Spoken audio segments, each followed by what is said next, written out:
Sun by Tanith. Transcriber's note. Although I have put the 4B into equivalent modern English, the Jang slang vocabulary which the writer uses pales in translation. I have therefore left the 16 or so odd words she employs untouched and included on the following page a glossary, which provides an adequate, if imperfect, guide to what they mean. Glossary of Jang slang. Atlabi, hello. Delika, violent argument. Darasan, lovely, beautiful. Drode, bored out of one's mind.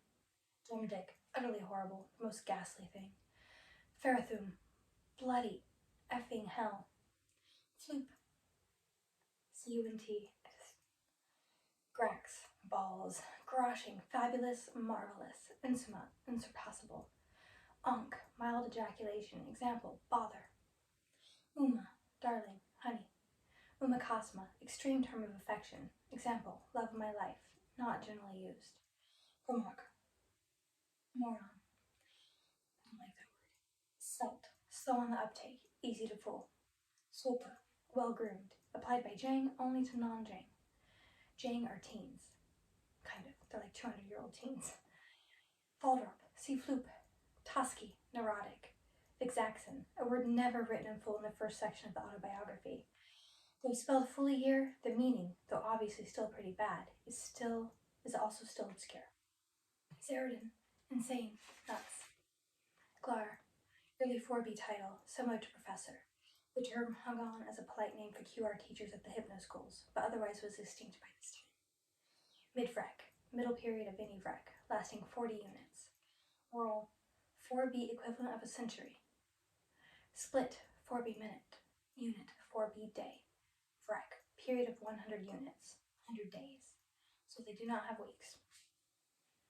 First book, because there's two. Don't Bite the Sun. And it's the prologue. My friend Hergel had killed himself again. This was the 40th time he had crashed his birdplane onto the Zephyr monument and had to have a new body made. And when I went to visit him at Limbo, I was wandering around for ages before the robot found him for me. He was dark this time, about a foot taller, with very long hair and a mustache, all glittery gold fibers, and these silly wings growing out of his shoulders and ankles. Atlabi, Hergel, I said. Atlabi, said Hergel, and flapped his wings about. Floshing, aren't they? No strength, of course, just for show. Have to get another new birdplane if I fancy a flight. I thought, I remarked, popping a button for a floating chair, even though mannerless old Hergel hadn't bothered, that the committee might have cancelled your license to fly. Ha ha, gaily chortled Hergel. Wouldn't dare.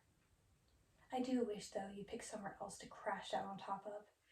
It gets rather monotonous, always the boring old Zephyr. I mean, how about trying the robotics museum?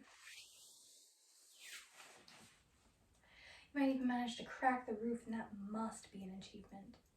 Hergel tugged his mustache. Hergel said. Anyway, I said, giving my messenger bee a good kick. It's always dozing off and falling on me in the street, usually when hordes of people are about. I brought you some ecstasy pills and a 6-dimensional cube to contemplate. Oh, good, said Hergel. I could see his mind was on higher things than ecstasy and contemplation. I remembered the nasty time Hergel and I got married from mid-vrek, down at the prison playgrounds, and then lost each other. And I ended up stealing lots of glass dresses out of confusion, and having my dreams analyzed, and buying a desert animal from Forbu that was fierce and furry, and snored all the way home in the bubble, and then bit me at the last moment, when I'd actually decided I could stand it being fierce and furry and snoring. Hergel, of course, just rented a birdplane and crashed on top of the Zephyr monument. Lost track. That was number 9. What I was trying to say was that Hergel's mind had been on higher things then, or so he said. Listen, Hergel, I stated. I'm afraid I put in an order to have you officially cut out of my circle of friends. It's not that I don't like you. I mean, you're really lovely, particularly with your wings. But I'm just tired of everyone coming up and saying to me, is it true you know that floop Hergel? Do tell. I see, said Hergel. He didn't even have the politeness to cry. Everyone in the Jang always cries when they're officially cut out of circles. Oh well, there's nothing more to be said than Hergel. I got down from the chair and bounced on the crystallized rubber floor. My bee fell on my head. Seraphim, I snapped. Hergel looked a bit surprised, but he didn't bat a gold fiber eyelash until I strode to the doorway. He ventured then. What did you say? Fargo admitted. Perhaps you'd tell me what circle you're cutting me out of? Mine, you thought off, I yelled.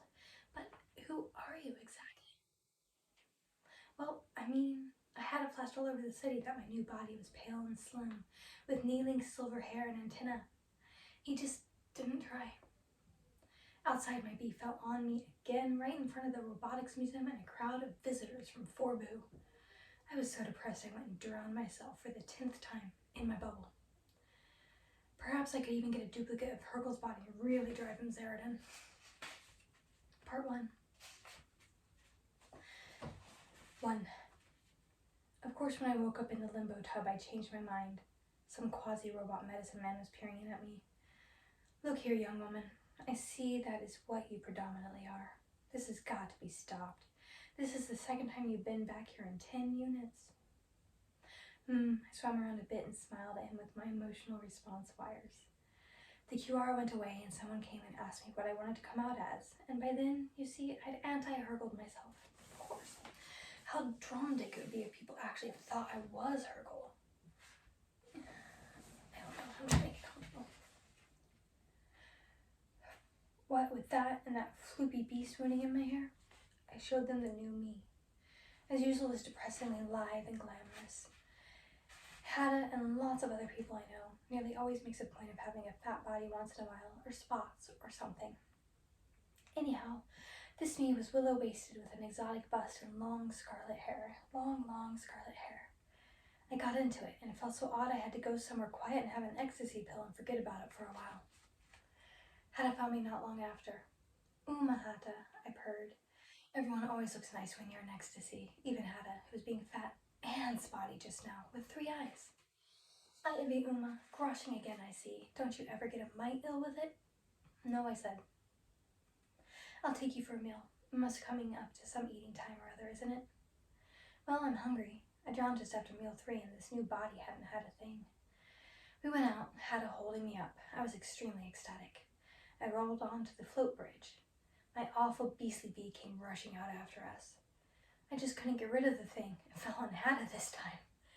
We went out, Hada holding me up. I was extremely ecstatic. And... Onk, said Hada. I apologize. I lose track and I have ADHD and all kinds of stuff is going on. Onk, said Hada, typically and nauseatingly mild about what happens to him.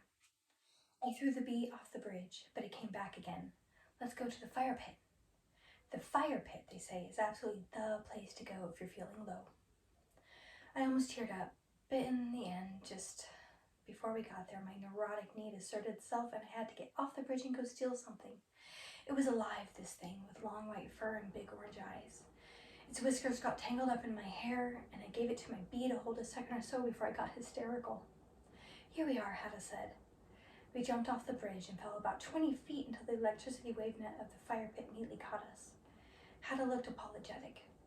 In the fire pit, everything burns with scarlet fire. The tables float in flames, non-hot, of course, and fireballs bounce gently in the plates. I matched. Just like who? Your red hair's gone now.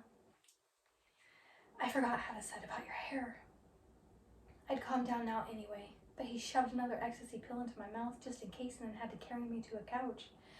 What will you have, dear? Hada asked kindly. I winced at his unjane vocabulary, hoping no one had overheard. We had a large nut steak on fire with all sorts of burning fruit stuck out of it on burning skewers. Hada carved with the molecule needle knife and did it all wrong, but we got something to eat eventually. Ecstasy was wearing off by then. I hear, Hada mumbled through steak, that you've had Hergel officially cut out. Yes, I said. Hada went on eating for a while. Our bottle of fire and ice arrived, and he sniffed it and tasted it and stared up at the fiery ceiling. Ate first roll, I shouldn't wonder, Hada said. I fingered a skewer, but Hada only murmured, I really admit you're looking groshing.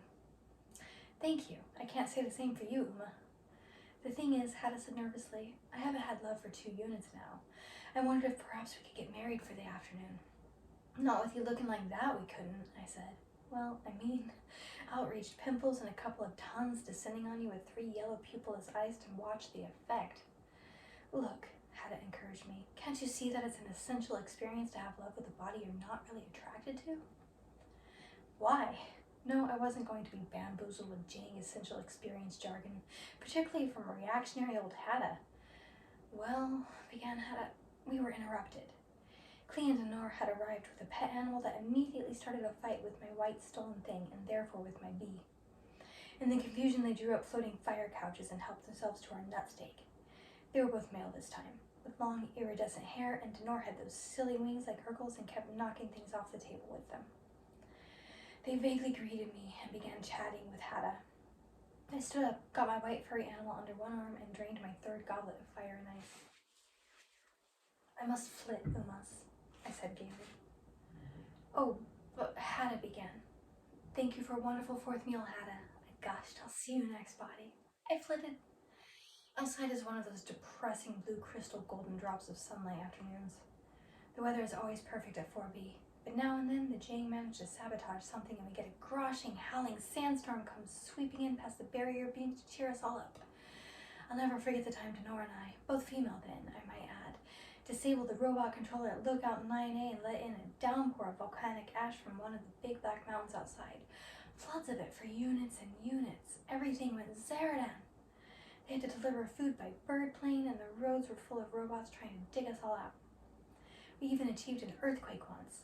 Nothing fell down, of course, though we all hoped the robotics museum would. Hergel and I were sitting in a big crystal tower at the time, unsuccessfully having loved telepathically, and it shook like jelly, which was more than we were doing. I went to a call post and had my new body flashed out so my friends would recognize me. I put a scanner on the Zephyr and waited for ages to see if Hergel would hurtle out of the sky onto it, but he didn't. So I signaled Thinta. Alavi, I said when her three-dimensional female image appeared in front of me. She looked nice, pleasantly plump, with big green eyes and a sort of furry hair. She hadn't changed for ages. Stability at last. Oh, Alavi, Uma, I was just making a water dress. She held it up, greenly opalescent and gently dripping. Thinta, I said, I've just been drowned and come back like this, and I'm absolutely drugged. Oh, I didn't know it was you, Thinta said. She obviously hadn't seen the flash yet. Well, Uma, why don't you go to one of the dream rooms? Wait a split and I'll be with you. She vanished. She's gone. Thinta liked the dream rooms, though it was reckoned to be pretty anti-Jane, really. You always met lots of older people with set ideas who told you you shouldn't be there, but out having love and ecstasy or sex changes or sense distortion, like all young people are usually originally expected to have. I went into Jade Tower to steal some jewelry while I waited for her to come bowling down in her miniature safe pink bird plane. Stealing it is an absolute art, and one of my few simple pleasures. There's a big dragon in Jade Tower, bred on some farm near Fort Ba. It rattles its jade-plated scales at you, and green fire comes out of its mouth and gives you a really invigorating, pine-scented all-over shower. I've always liked the dragon. It stirs me in an odd, romantic way. I once sat in its nice warm mouth for ages and tried to get Clee to rescue me, but he just took an ecstasy pill and rudely collapsed. I think I'd embarrassed him. Atlaby dragon, I said. I got into its right ear for a while. It looks like a shell inside, and thought about what I might like to steal, while the dragon roared and sprayed away at everybody. 2. My bee, clutching my white, furry, stolen pet, followed me as I wandered innocently through Jade Tower. I waited subconsciously for both of them to fall on my head. Other people's bees zoomed by, all efficiency and programmed determination to serve. I felt conspicuous. Transparent clothing, chains of gold anemones, toe rings, fingernails as long as my fingers. Utterly Jane. And honestly, I never liked wearing it all that much. You feel so naked if you forget to pop a tinsely flower in your navel, and finger-long nails are dangerous. All the older people nodded approvingly at me. I was just what a young person should be, tinkling, almost nude, my one-color eyes still dark from ecstasy, and my Jane vocabulary working like a catalyst in everything I said. I sidled up to a large revolving tray of scent bomb earrings, smoking fragrance, light winking and glittering on their tortured shapes. I stretched out my hand. A floating mirror swam down to me and showed me my new face. I selected a pair of solid phosphorus things, magnetized them to my ears, and watched them uncoil and went leveling down my neck, over my shoulders and side to rest on my abdomen. Madam looks charming, sang angelic voices in the dome's see-through roof. I knew I'd come at the wrong time. Jane girls usually trail in the mornings when the whole place throbs to Jane upper ear music, which you can't actually hear consciously, but which sends you into euphoria in seconds. And they can sell you practically anything, with the machines screaming, simply groshing, and Uma, how dareson, all around you. Then, all at once, I felt lightheaded, happy, and abandoned. The older ladies looked bewildered and clapped in their portable audio plugs. Upper ear had been turned on full blast. Zaradan with joy, I cursed J Tower's observation robots. I removed my spoils, put my hand down among a pile of junk, and let them go. I brushed back my hair and magnetized about 6 pairs of coiled random earrings which I had just picked up and which were probably all odd, in the tangle at the back of my neck. But it was a reflex. I was too ecstatic to get any sort of satisfaction out of it, really. I went past this woman on the way out. She was busy paying, working up into a real frenzy, and I noticed she'd left her audio plugs out, so the upper ear could help her alone. Honestly, she must only just have migrated from the Jane herself. It's so groshing, she was crying while the machine, only going on her clothing and hair, was saying. Absolutely charming, madam. And all the time the Viz-Take was feeding her enthusiasm into electrodes, which changed emotion into power and pushed it into 4B's main power station banks. It was rather sad, somehow. I never pay for anything if I can help it. I just enthuse ever so unexcitedly and drive all the robot assistants Zaradan. 3. Outside Jade Tower, Thenta was waiting for me, looking as impatient as Thenta can look, more patient than ever, in fact. I took out my earrings and found one pair, 4 odd. Thenta ignored me. I threw them down the Jade Tower terrace and watched electricity wave nets catch them at various junctures. My mind bounced between my demagnetized ears, from the retreating oral joy into light that had ruined my stealing enterprise. How dare! At Livy, Thenta, I remembered to say. I suddenly realized I'd rather be solo, but here was Thenta, and we were going to a dream room. No, really, I like the dream rooms. I never let on what dreams I programmed for myself, though Hercule always dreams of flying. I thought Hannah probably dreamed of being some sort of 3-headed monster. Makes sense.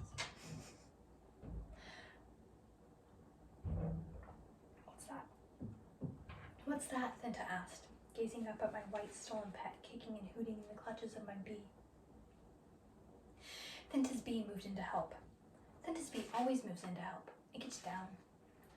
Thenta tried to stroke my pet, and my pet tried to bite Thenta. Stop it, I shouted at all of them. I felt pretty tosky, actually. We got to 4B's 3rd sector dream rooms more or less all right. Thenta flew safely, and I realized how much I preferred being with Hercule and feeling the blood drain out of my head with fright. Actually, when I'm with Hercule, I always realize how I prefer being with Thenta and not feeling the blood drain out of my head with fright. Here we are, Thenta cried, and proudly guided us down to a superb landing in one of the nets. I mean, you don't have to guide anything into a net. They're there to catch you. Oh well. We got out and onto a movie reel. There were lots of people buzzing up and down in crowds of Jane for once. The ones coming out were discussing what they had been dreaming, all symbols and astral projection and so on. I felt a bit small. I usually did. Honestly, I just couldn't feel at home in that place if someone didn't make me feel inferior about what I chose to dream. The average Jane dream ecstasy is to be a mote of pulsing light sucked to and fro between fiery suns, novas and palely smoking moons, a kind of cosmic all-over comprehension of having love. No, really, I read it on a flash. Anyhow, Hercule dreamed of flying. Good old Hercule. The bottom of the shaft is lovely, masses of smoldering pink cloud architecture with rays of gold passing in between, and the whole thing shifting ever so gently. Cloudy robots guided us to little transparent cubicles and helped us drop clothing and anchor ourselves on comfortable air cushions that give you a stimulating tonic massage as you dream. I waved to Thenta as the walls, ceilings, and floor began to smoke up and turn opaque, then settled back and dictated my dream to my robot. The idea is just to give them the skeleton of what you want. They think of the relevant sets, costumes, special effects, and also lots of little twists and surprises to delight you. But I was a bit of a pest. I always have too much imagination to fit inside my head. I've been told, though, of course I don't remember consciously, that during my 20th of a rural at hypno school, that was the worst problem my tutors had with me.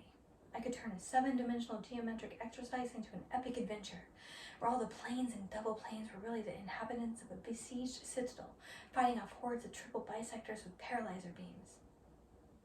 The robot struggled valiantly, valiantly, with my detailed color descriptions, my quick but elaborate costume sketches on the thought-receptive wall panel, my demands for background music and the sweeping grandeur of ruined palaces I kept stressing whenever new thought flagged. I think Santa had been long gone by the time my robot struggled out. I lay back, closed my eyes, and waited. Suddenly you feel the stroking sensation all over, and then you're there. Oh, well done! A sweeping grandeur of ruined palaces, fallen marble blocks, and pillars towering upward without roofs, crumbling stairways and great window spaces through which burning arrows of light streamed and bubbled. Overhead an enormous planet hung low, like a pitted emerald in the pale green sky. Arid desert, faintly glittering, stretched away and away. I'd just come in sight of this place, after traveling for units without sustenance across the blazing waste. It was twilight. The huge, creamy, tawny beast I rode stood stock still, its pads planted in the sands, its shaggy-maned head lifted to stare at the baleful planet overhead. I dismounted and climbed one of the crumbling stairways. I was all gold. Gold hair, gold skin and eyes, gold tunic, and groin-high boots, ancient double-bladed dagger with a gold-plated hilt.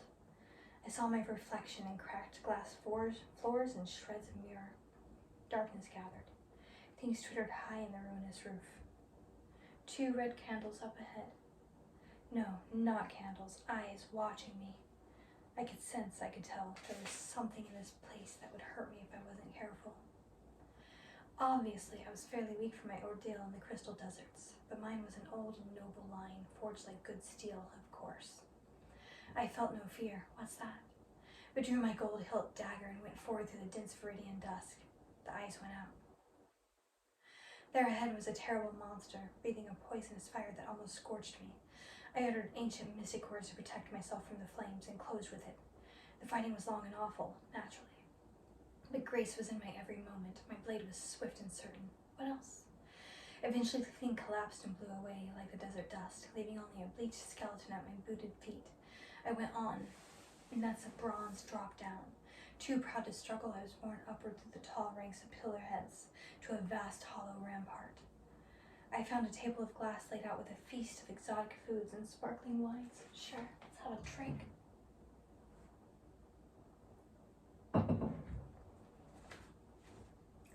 Eat, boomed a voice out of nothing and nowhere. Drink, you are weary. I stepped up to the table and, mistrusting the food despite my hunger, spoke first a magic charm. At once the whole thing went up in purple fires, surprise, surprise, and a clap of thunder howled around the rampart. Huge winged horrors flapped down on me. I beat at them until my strength was almost exhausted, and then, using ancient incantations, managed to drive them into the fire on the table, where they were consumed. Many more demons attacked me during the long and terrible night. Blazing meteors screamed from the sky and exploded far out to the desert waste as I slew pythons of flame and dragons of brass. Temptations were offered me in countless mirages, all of which I resisted and all of which proved to be false. At last, toward dawn, when I knew I was almost too weary to save myself any longer, even though my beauty and my luster were still undimmed, sort of pale gold with romantic shadows under my eyes, all swooning and gorgeous, a tall figure appeared at the end of the rampart. A male, a mythical figure and handsome beyond belief, dark-eyed and pale-haired, with evil stamped all over his marvelous face. I drew a long and phosphorescent sword and we were at it again. Where my extra reserves of strength arrived from was quite beyond dream me, though real me knew all right. But by my insolent skill, I at last had the being at the point of annihilation under my long dagger. But I paused. Something stopped me. His beauty clouded my reason and I could not strike. Ashamed, I flung down my blade and cried, "Kill me! I am unworthy to be your opponent." And the great sword lifted and then was gone. I looked up astonished. My enemy was my enemy no longer. 3 times more marvelous, he embraced me and told me of the ancient and terrible curse that had lain upon this place and upon him. I, by my bravery and beauty, had saved both him and his land. Splendid. He led me down the steps into a wonderful hall of gold and fire, and I saw that the palace was ruined no longer. There was the glitter, past long windows, of the unlocked rain, and all around the desert was blossoming. To the tremulous tinkle of fountains bursting from rock, I woke up. Who am I? I often thought that after a dream. Where am I? It doesn't take long to recollect, however. I felt disappointed. Life had been just beginning for me, for us. We had been going to feast and have love, and now I would never know what it was like. Of course, I could have had that added on to the dream if I'd asked. Only I never do. I know of people who go to a dream room just to dream about having love, but what's the point? I mean, you can have love anytime you want, really, any way you want, and there are millions of pills and stuff to guarantee results. So why go off and dream about it too? You've been ages, said Thinta. It's not the dream that takes the time. They stretch your time since or something, and every dream lasts a regulation 10 splits. It was all my pre-dream direction that hung everyone up. Thinta was drinking silver water cordial, but I wanted to go away alone and think about my lover and the dragons I had fought. I have to dash, Thinta Uma, I said. I have to go back to limbo for the first unit checkup of my new body. It's true. They like to check you if you don't stay in for a unit or so. Hergel always stays in. Of course, Uma, Thinta smiled drowsily. Perhaps she wanted aloneness too. But no. I'll come too. We have to pay yet. Oh, Farthum. Thinta's such a bore about paying for things. We trailed along to our pay booths and she was off. Thank you, thank you. It was absolutely groshing. Oh, thank you. I'm so happy. It was so Darrison. Oh, shut up. Thank you, I droned urbanely. Machines registered protests, starting to encourage me. The booths were full of people yelling their guts out with praise and joy. All right, I thought, I'll show you. I raised my voice. Oh, thank you, I screamed. I took an ecstasy pill and soared. I ranted. I screeched until my throat gave out. I hugged the machinery with unbridled passion, and tears of love ran down my face. Thinta helped me outside. She looked approving. You've been a very good girl, she congratulated me. Perfect sunlight hit me in the face and threw the husks of my vision at my feet. Dragons eddied on the gentle breeze. My lover faded and was gone. 4. I left Thinta and went to limbo by body displacer. They're efficient, but they tend to make you puke. No one uses them now except older people, who think they have to be in a hurry about things and have cast platinum stomachs. I got in and threw switches and wish I hadn't. It's quick, of course, but really I think you lose so much time being sick at the other end when you get there that you might just as well hop on a float bridge. Anyhow, I arrived and I did feel pretty weird actually, as if I just left something behind. My head or something. Robots glared at me. They disapproved. Body displacers are non-Jing, and non-Jing youth is obnoxious, unreasonable, Toski, and Zeradan. They gave me my check. I lost a small, artistically placed mole in transit, and they grumbled. Otherwise, my body was fine, except I was tired of it. I'd like to apply for a new body, I said. Shocked silence. How long does it take? Your request has been registered, the Posse robot told me. Normally, you would have to wait for 30 units. It has been marked on your records, however, that you have gone through 14 bodies in the past wreck. You will, therefore, have to wait for 60 units. Can I appeal? Oh, yes. Will it do any good? None whatsoever. I went out. The afternoon was getting more tiresomely lovely with every second. I went down the Paradite waterway and signaled for my bubble. The water ran past, going steeply uphill, a smooth, pearly green. Buildings towered up all around me. My bee fell on my head, but I was too depressed to swear at it. That white stolen pet landed in my arms and took a good slice out of me. We slapped each other, and it jumped down to the floating road where a magnetizer caught it and slammed it up against somebody's artistic 8th-dimensional statue. The bubble came along and I got in. I dragged the pet in with me, I'm not sure why. I suppose because I had stolen it. I always attach importance to the things I steal, except where my pleasure in getting them is ruined. Example, Jade Tower. It sat and sneered at me, slitting its big eyes. I rubbed stuff on my hand and the tear healed up. The pet looked disappointed. I set the bubble for home, but I didn't really want to go there. I'd drown again, I thought, and Farathum to their 60 units. I reached for the controls, but before I did anything, I thought of the pet. It would probably go Zeradan with panic. It just wouldn't understand. When the water filled the oxygen rocks, it wouldn't like the asthmatic drowsiness of dying, and I couldn't explain. Oh well, I could always drown tomorrow. Home. Home is where you tie your bubble, as they say. It was where I tied mine. We went up the moving ramp, me, my bee, and the pet, and under the big gold ornamental lamp in the porch that opens and shuts like one of those ancient flowers. Home. It's all glass, delicately misted up at strategic points and shot through with rainbows. It booms to the echo of tireless mechanical voices, begging to know what they can bring us to eat or drink, or do to make us laugh. Music you could hear, but is it music? Raged around the glass halls, all clicks and tattoos and crashes and chimes. I signaled my makers and took the flying door to where they were. Older people hardly ever changed their bodies, and my makers were the same as they had been for Rex and Vrex. They were both male. They had been male predominantly now for ages, very sulka in their dark beards and tasseled sandals, having a simply crushing non-Jane orgy with lots of older women in terribly sexual opaque dresses. "Who are you?" they inquired mildly. I told them. Oh, they turned a few memorizer mirrors on me so they could try to store my image somewhere in the place for future reference. "Don't bother," I told them. "I'm changing again in 60 units or so." The flying floor wafted me away from them, and they returned to their antics without a backward glance, even at my hair. I remembered one of them, the one who had been my female maker all those Vrexen units ago, hated Scarlet. Oh well, perhaps she's more tolerant now that she was a male most of the time. I couldn't recall when she'd last been female, probably not since my post-hypno school period, when the two of them decided to set up home and include me. Usually people don't bother about staying together, but my makers had always been pretty kinky. Up among the slowly revolving glass turrets, I had to turn on the vacuum drift and be sick. I sort of been waiting for it ever since the body displacer affair. Then I immediately felt hungry, and missed about 10 meal times, what with one thing and another. Artistically shaped fruit, toasted snow rolls, and drinks with silver ice in them came whizzing to my aid, even before I'd opened my mouth. My makers had been adding telepathy units while I was out. I'd have to be careful.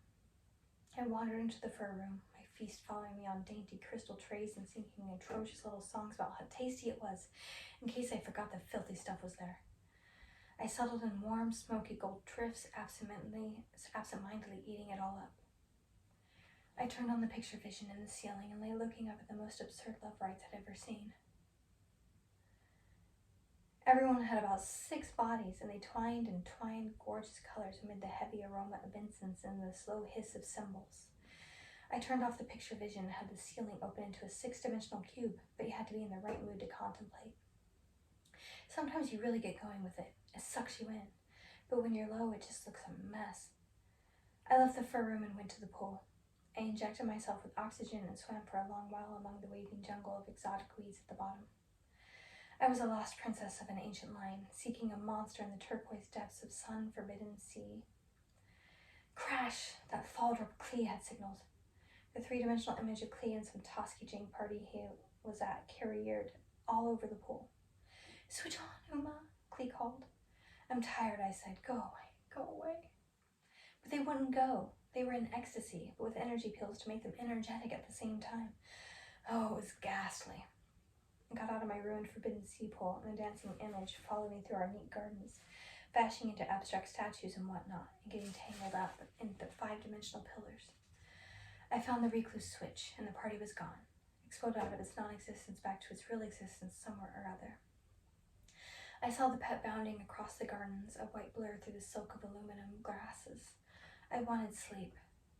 I dreamed all night, unprogrammed dreams in which a nebulous dark being chased me through fires and waters and finally bit me, while overhead the perfect ornamental stars under Forby's invisible domed wave roof glittered and gleamed. I remember that time at the prison playgrounds I had my dreams analyzed, when Hergel and I lost each other. Not that I understood a word of what the robot told me as I stared into its big electric eyes. I really think I was too busy cursing Hergel to concentrate properly. In my sleep, I heard an awful crash. I woke up. A flash was blazing over the city. Hergel again. We weren't far from the Zephyr, and I nearly always heard the impact. I trans-paralyzed a wall, and I watched the flame streamers licking the sky. What an unimaginable pest Hergel was. But the flash was clearer now, and it wasn't Hergel. This time it was Thinta. How utterly drumdig. 6. "Hello, Denora," I said. He looked pleased. I'd recognized his new body immediately. I'd seen the flash as I gave myself a meal injection. I can hardly ever face anything more solid first thing in the morning. He's always so slim and dashing, though, whether male or female, that you couldn't miss him really. He was all long hair and drooping mustache, totally the rage just now, and both absolutely jet black with a sort of sapphire sheen to them, midnight blue eyes, and no wings. Antenna, though. Sorry.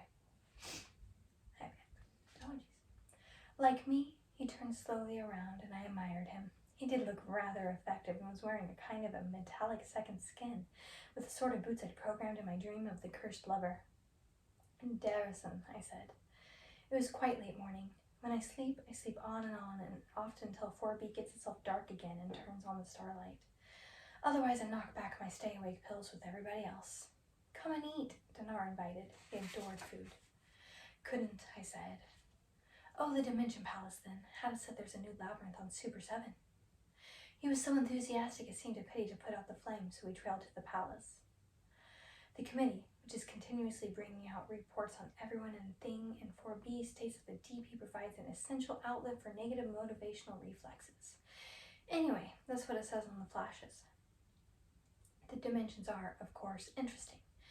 Air can be solid or different colors, or everything can be inverted so that, for instance, you look at your nose in a mirror and have a fit because it's growing inwards instead of out, and you can only see with your eyes shut. All told, the Dimension Palace really shakes you up. It's very popular. I suppose you don't get many shocks in 4B normally. Except when an automatic door opens upward instead of down or something. Super 7 was a total nightmare and I didn't last long. I suddenly found myself over in one place, looking back at myself in another, or rather at my body from the hips downward because I'd split in two. It was pretty ghastly. I mean, you obviously haven't really split in two or anything. It's just that the law in this particular piece of dimension makes it look as if you had. I could even still experience what my legs and feet felt like, and when I put my hands down to them, I could touch my thighs. When I did that, I saw my hands appear by my thighs, which was reasonable. But as my thighs were on the other side of the room, it looked a bit drumdick. Then I found I'd split again. I was peering back at my faraway hips and legs and feet, and a little nearer, my willowy waist and exotic bust and shoulders, all with coils of scarlet hair lying neatly about them, but chopped off at neck level. I was just a head, presumably. Sweat leaped out all over me, and I could feel it all over me, thank goodness. What would happen if I moved again? I risked it. Farathum! I was staring up at my upper body now, and a bit farther off my poor disoriented head, and I was looking actually out of my feet. At that, my yells took on form and flapped all over the place. The panic button went off on my belt. Seconds later, hordes of robots, oblivious of the ghastliness all around, hurried me back to sanity. Good job. 7. Denor and I floated drowsily in our adjacent baths of warm liquid air, still trembling from horror. Once the delicious relief wore off, I knew I was going to feel, as I always did, how futile that kind of constructive terror is. But just now, completely attached to myself, my hair unfurling like a fabled red anemone, I was quite glad I'd come. He didn't know that. Denor came drifting to the dividing wall and pulled himself over into my bath. We plunged around and quite soon began kissing each other. And then Denor hauled us onto one of the air cushions.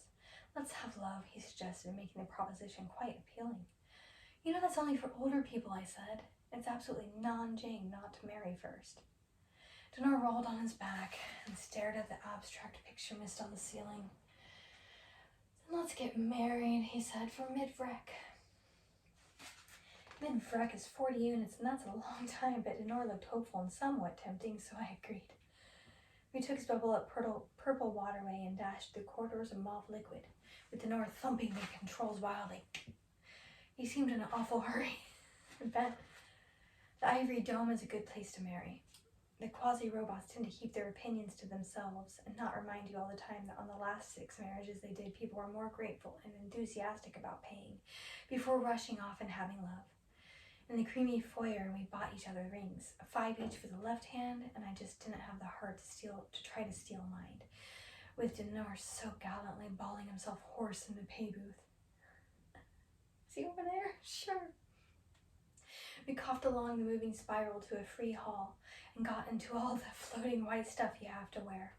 The quasi-robot in a black robe and sparkling headdress took our vows of loyalty to each other for mid-vrek with a superb show of interest. I promise to have love with you and no other for the period aforesaid, unless I seek annulment, which may be granted on alternate units throughout the marriage, and which must be paid for. 4B's power station thinks do rather well out of this, actually, because long-term liaisons nearly always fade away quicker than the participants have reckoned. 4B covers itself on short-term alliances, too, if you only marry for a unit or an afternoon, which naturally falls short of the annulment period. You have to pay both before and after your stay together. Lenore and I exchanged the 10 rings without dropping any. Hargle usually dropped every single one, and they made a terrible row, crashing and rolling all over that marble. Then together with our robot, we paid our thank yous, after which Denora dragged me out of Ivory Dome and into the bubble again, and we splash-dashed away to a floater. The floaters, which drift gently in the sky and are made of plastic-reinforced cloud mass, are favorites with newlyweds. I've been in them quite often, but their niceness seldom palls. Denora pushed me gently but firmly onto a large, soft but adjustable bed of golden-purple storm drift, and ran a melter over my clothing and his. I find your body most attractive, he breathed. It's one of the best you've ever designed. Flattered, I smoldered under his caresses and was rather shocked when he suddenly drew away and sat up. What's wrong, Denora? Denora looked sad. It's no use, he said. I thought with you it might be, but it isn't. We tried again, however, in various positions, and it began to get dark, and we were tired of it all by then. We rested and drank love potions and swallowed ecstasy and energy pills and finally lay side by side, panting with unproductive fatigue. If only, Denora murmured, we could have had love at the Dimension Palace. I know it would have been all right. It's all this delay. It's always the delay. He peered at me soulfully. I haven't had love now successfully for 10 wrecks. That's like 3 years. I was horrified. Poor Denora. Surely, I said, hiding my disappointment rather well. I thought, it's just that you're predominantly female, the same as I am. Possibly more so. When I was male last and Clea was female, everything went splendidly. But you've been male for ages. I expect you need a change. Unfortunately, Denora said, it's no use then either. It's easier to pretend it is when I'm a girl. I tried to think of some bright, encouraging sentence, but none came. Denora went to a cloud wall and turned on the pressure so that a large oval window appeared. He looked at Twilight 4B, glittering underneath. Goodbye, he said, and he jumped out and fell hundreds of feet into the city. It stunned me. He looked as though he meant it, even though it was a pointless act when they'd only shove him in a new body 10 splints after he hit the ground. A most weird feeling went over me, like when you meet the dragon in a dream. Only not like that, because that's enjoyable terror, and this wasn't. And I struggled and tried not to let the feeling fill me up. And suddenly I recollected we married for entire mid-wreck, and now I'd have to pay for the annulment tomorrow. So a warm, reassuring anger came instead. Annulment is something you can't steal, and you can't marry anyone else even for half an hour until you bought it. I fumed and fussed around the floater all night. I punched at those silly clouds and shouted at them when they served up this crushing meal I didn't want. Punch, punch, food. I faced the dawn disheveled, not wanting to stay up there and hating the thought of all that thinking I was going to have to do at Ivory Dome. When the quasi-robot probably looking disapproving that we lasted such a ridiculously short time. Alivi Uma, said a voice, and I saw the signal light was on. And there in the room with me was a 3-dimensional image of this gorgeous girl with a body very like mine, except for jet black hair with a sapphire sheen to it. It's me, Denora, she said. Groshing, I said, and a little cold bead rattled in my mind, but I was fed up to my back pearly teeth, wasn't I? And I soon forgot it. I thought you'd like to know, Denora said calmly, that I'm going up to Ivory Dome now to pay for the annulment. Thanks, I barked and flicked the refresh switch. 8. I wandered around 4B all day, then felt a bit odd and realized I hadn't eaten again and had a meal injection. I met Fenton near the Robotics Museum. She actually likes it in there. I didn't know her at first in her new body, but she was just the same, in fact, underneath the soft gray fur, and her eyes, although without any whites now, were the usual clear green. It was in the dream room, Senta explained as we drank snow and gold at an underwater restaurant. I always dream I'm some sort of cat thing. I wanted them to make me a cat's body, but they refused. The fur's only a compromise, really. She started to grumble about the committee and the way they hadn't let her have a built-in purring system, and I got away as soon as I could. I honestly wanted to cut every single friend out of my circle. I was suddenly feeling so drone and alien with all of them. In the end, I officially cut myself out, which was easier, and then I sat on the steps of Jade Tower under the dragon roars and sprays and cried. I mean, it's polite to cry when you're cut out of anyone's circle, even if it's your own.